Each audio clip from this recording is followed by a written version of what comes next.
दोस्तों ये शिव जी का 68 एपिसोड है। देखते हैं, प्ले करें। हाँ यार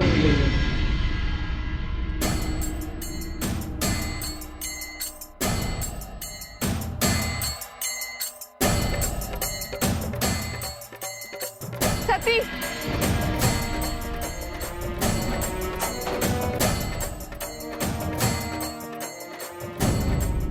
क्या तुम विक्षिप्त हो गई हो या फिर पिताजी की तरह अहंकारी बन गई हो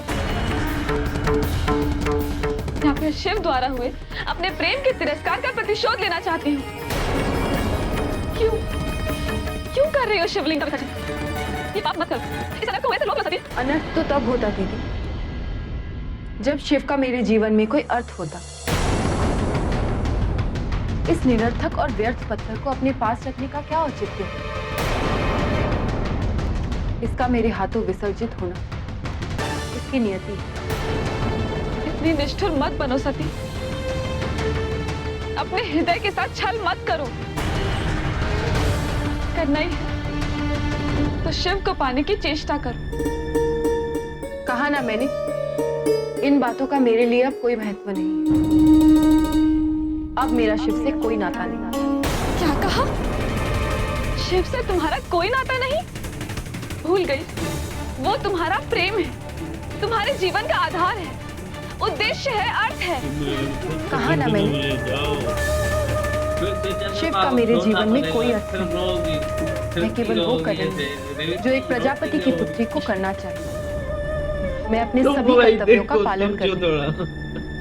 आप मेरे मार्ग में बाधा न डालें। मैं तो केवल तुम्हें मार्ग पर लाने का प्रयत्न कर रही हूँ। पिताजी और परिवार के दुख का कारण शिव नहीं, उनका अहंकार है। वही अहंकार जो मुझे और रोहिणी को विधवा बनाने वाला था। और आज अगर हम दोनों बहनें और माता प्रसूति सुहागिन है तो केवल शिव की कृपा से। और तुम तो स्वयं इस बात की साक्षी हो। आपकी बात समाप्त हो गई या कुछ और भी कहना शेष है? तुम्हें क्या लगता है पिताजी के अहंकार को समर्थन देकर तुम उनका हित कर रही हो? याद रखना सती, अहंकार की खेती में केवल दुखों और कष्टों की उपज होती है। मुझे देर हो रही है। अपनी इच्छा पूरी कर लो, परंतु अनश्वर और सनातन शिव का विसर्जन असंभव है। तुम चाहकर भी शिव का विसर्जन नहीं कर पाओगी। घर से तो शिवलिंग को हटा दोगी, किंतु अपने हृदय से शिव को मिटा पाओगी? प्रेम नहीं तो घृणा के रूप में ही सही, शिव सदैव तुम्हारे हृदय में रहेंगे। भगवान विष्णु और पिताजी द्वारा बताए गए मार्ग पर चलकर मैं शिव का नाम अपने हृदय से सदा के लिए मिटा दूंगी।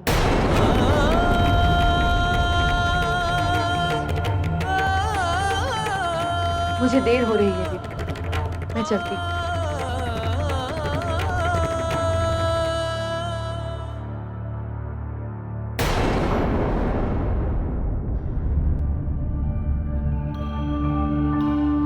स्वामी, सती ये कैसा अनर्थ करने जा रही है?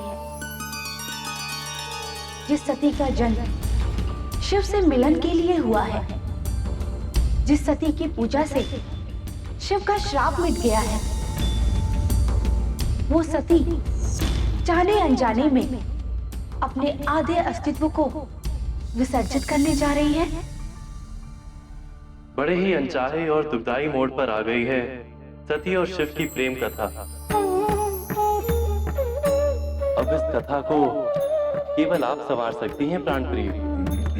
एक नारी ही दूसरी नारी की व्यथा को समझ सकती और उसकी व्यथा का निदान भी कर सकती है। स्वामी, मैं प्रयास करूंगी, परंतु एक बात मैं आपसे अवश्य कहना चाहूंगी। आदि शक्ति ने सती के रूप में जन्म लिया है, परंतु सती अभी पूरी तरह से आदि शक्ति बनी कहाँ है? सती तो मनुष्य की योनि की सीमाओं से बंधी हुई वो किशोरी हैं जिन्होंने अभी अभी बालावस्था को लांघकर यौवन में अपना पहला चरण रखा है।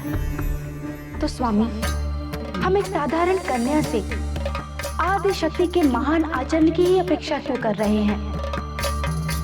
सती व्यक्तिगत प्रेम और शाश्वत प्रेम में अंतर कैसे समझ सकती हैं?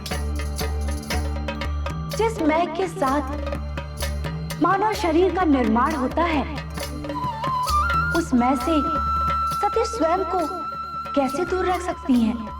यही तो सारी दुविधाओं की जड़ है देवी। यदि सती मनुष्य की सीमा में बंधी ना होती तो शिव उन्हें स्वीकार ना कर लेते। माना सती अपनी सीमाओं से बंधी हुई है, परंतु शिव तो सभी सीमाओं के बंधन से मुक्त है ना स्वामी। यदि सती अपनी सीमा नहीं लांघ सकती, तो क्या शिव अपने अर्धांगिनी के लिए उनकी सीमा में आकर उन्हें अपना नहीं सकते? मुझे तो लगता है कि शिव को यदि सती को पाना है तो उन्हें स्वयं सती के पास जाना होगा।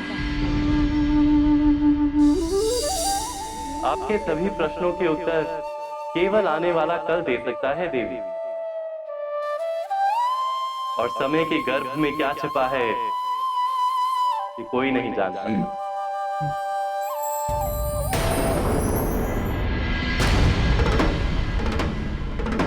प्रभु, आपके वरदान ने तारकासुर को सती के प्राणों का शत्रु बना दिया है।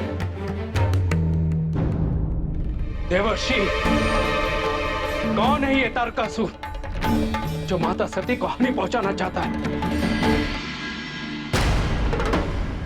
मैं अभी जाकर उसके प्राण हर लेता हूं।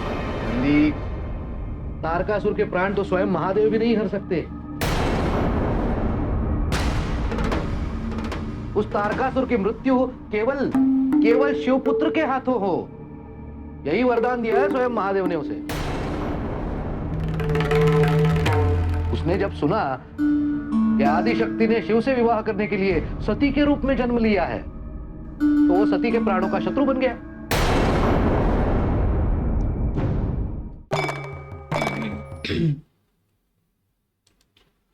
हाँ ना, उसको तो अब चिंता होगी ना, तारकासुर तो पूरी कोशिश करेगा। लेकिन इधर भाई ये जो रेवती है ना, ये भी बार बार सती जी को ना मतलब याद दिला रही है, ये कैसे करोगी, तुम नहीं करो। तो मैं तो कहूँगा रेवती, तुम अपने आप तुम्हें पति मिला है ना, उसके साथ रहो, अभी छोड़ो ना। तुम भी बीच में आ रही हो, फिर कुछ अनर्थ होगा तो फिर रोती रहोगी। हाँ, ये सही बात है। रेवती को अभी यहाँ पर बीच में नहीं आना चाहिए। अभी भाई दूर चली जाओ, अभी यहाँ से आपका काम नहीं है। जो कर रहे हैं विष्णु जी देख रहे हैं, वो भी देख रहे हैं सभी। ये एक तो ये नारद फिर लड़वा रहा है शिव जी को, भाई बता के। शिव जी देख रहा है, सब बड़ा नाटक करता है। इधर आकर किसी ने बताया तुम बड़े होशियार हो, लड़वाते हो। तारकासुर को खुद बताया सती जी ने विवाह हो रहा है, तो अभी आ रहा है शिव जी के पास, वो प्यासा हो गया खून का। बड़ा नारायण, तुम्हें क्या कहूँ। बड़े कमाल के हो तुम, शकुनी मामा के चेले हो, बिल्कुल सेम टू सेम। नारद तो बस उसको तो नौकरी मिली है, चलता रहता है, उसको छोड़ो। देवती का अपना घर करने दो, तो यार रोती रहेगी।